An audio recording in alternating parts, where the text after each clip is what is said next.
Oops. Hahaha, takot. Nata karon diri mga idol kay update ta sa gisprehan nga nato nga herbicide sa katawungan. Mao ni resulta mga idol. Effective kay mga idol, wala gyud mamatay ang talong. Kita kay sa resulta mga idol, kita na kayo ang taong nato. Mao ni akong katawungan mga idol nga gisprehan og patay sagbot. Lutaw na gyud ang taong mga idol. Kani dari dapita sagbot ni namatay na. Kani atong talong nga gisud atong spring water para dili mapiktuhan, dili maigo iyang udlot sa herbicide, wala gyud siya mamatay.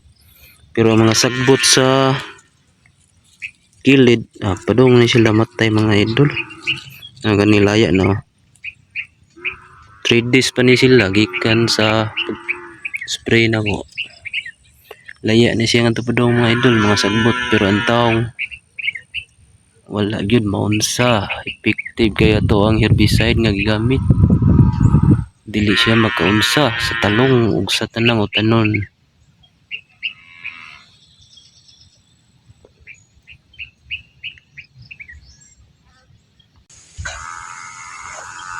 Patay ang bukal mga idol og kamuti. Pero atong taong buhi gyapon.